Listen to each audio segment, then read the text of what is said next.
They changed Animal Crossing Pocket Camp, and I'm upset about it. Animal Crossing is an adorable game about befriending villagers, decorating your town or house to suit your style, and the endless grind of capitalism and how debt is never ending because there will always be a bigger and better to achieve in this endless cycle of labor.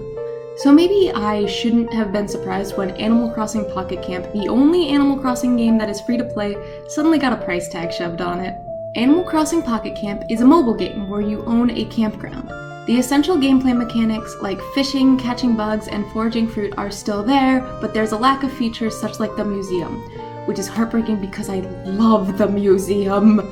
This game has been free to play for 6 years. So to put that into context, when this game launched, I was in high school and now I'm out of college. And I loved this game. Even if there were in-game purchases and subscriptions, they were unnecessary to play the game. This was also my first Animal Crossing where I could actually connect with friends. While the older versions of Animal Crossing had online connection, you would have to connect through the console and also have friends who played Animal Crossing. And I could not understand how someone could do either of those things at age 9. But it was much easier in high school to tell your friends there was a mobile app, download it, plug in their Nintendo account, and then you could be friends in the video game. With more accessible play, as you no longer needed to buy a console and the game was free to play, it was much easier to get involved and easier to get your friends involved. So imagine my surprise when a few months away from the game's 7th anniversary there was a very subtle announcement on the page that states that Pocket Camp will be closing in November. And for why? Well, Pocket Camp will be changed into Pocket Camp Complete. The app data will be transferred, only there will be no in-game purchases or subscriptions, and all of the features from those purchases will be available to anyone. In other words, it's the exact same game, but now the purchases to get the membership isn't optional. I understand that games have to charge their audience in some way, whether that be by ads, subscription services, or a required purchase of the game. And I'm not mad that Animal Crossing Pocket Camp is charging its audience now. I am mad that they have been charging their audience for the last 6 years and now those purchases don't matter. The type of in-game currency that you can buy with real-world money are called Leaf tickets. Leaf tickets will not carry over into Pocket Camp Complete. In other words, if you bought Leaf tickets with real-world money and have not spent them, they will all be gone on November 28th. And Leaf tickets are still available to be bought with real-world money as of the last month that the app is open. And in other words, I believe that is Nintendo milking this thing for as much as it can get, even though selling Leaf tickets at that point is taking advantage of its audience because they are not going to be of help at all in the new game. The membership was also a purchase that required real-world money that will not carry over to the full game. You can't transfer your membership in order to get a discount, you just have to pay the set price for everyone for the mechanics you have already spent money to use in the base game. So then, what about this game is so complete that it's worth $10 to $20? The membership features that will be added for every player include multiple saved outfits, warehouse storage, and a new location where all your friends appear.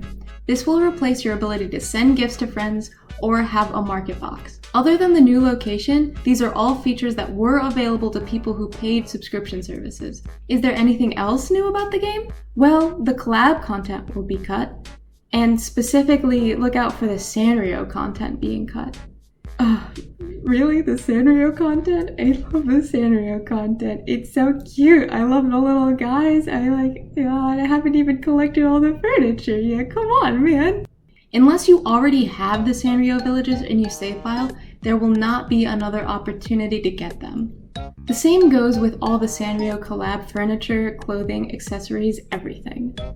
This is a bit sad, but it's understandable given they're under collaboration with a different company and they would have to work out financials. But then they're also continuing Mario, Splatoon, and Pokemon collabs? They're all from the same company as Animal Crossing. What, is Mario gonna sue Mario?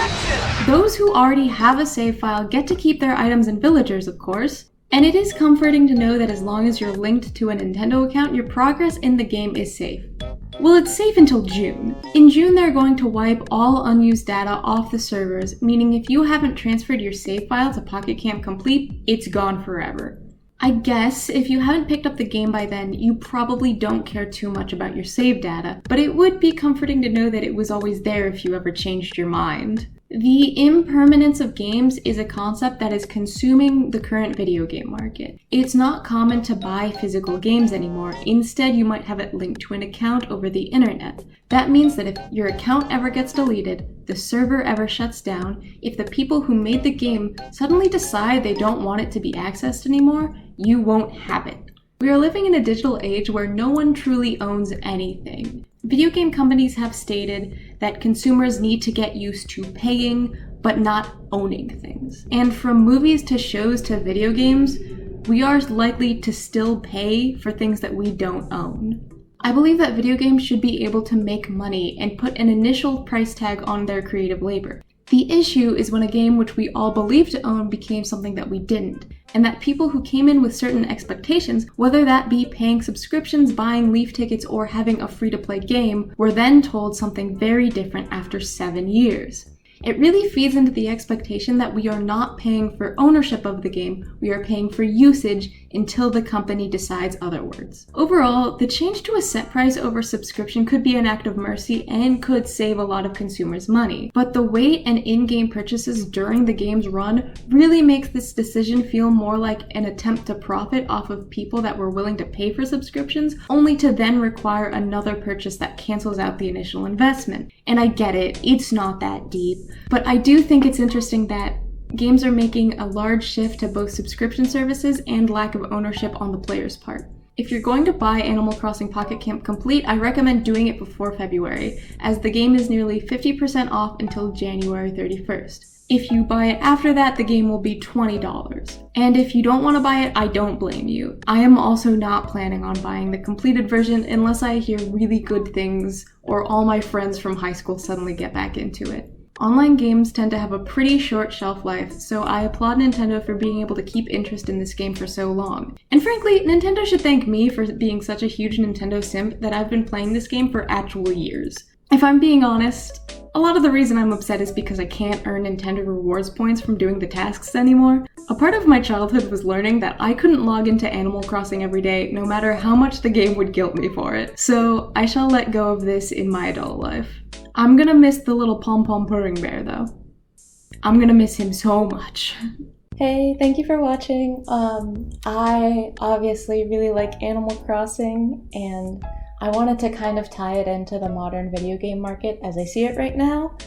I understand that the two aren't super connected, but I thought it was an interesting tie-in, and I wanted to get this video out during November, given that the game ends its service very, very soon. But I would love to do a video more on Animal Crossing, or on specifically capitalism and cozy games, or just on the modern video game market right now. So if any of those topics interest you, please let me know, because I really want to at least do one of them. So I'm still deciding on which one to do. So please let me know what interests you. I unironically have been playing this game for 7 years. So it's a shame to watch it go, but what can you do? I'm happy that people are gonna buy it and gonna support it. I probably won't do it. It's just been too long for me. But yeah, like and subscribe and all that fun stuff. I'll see you in the next one.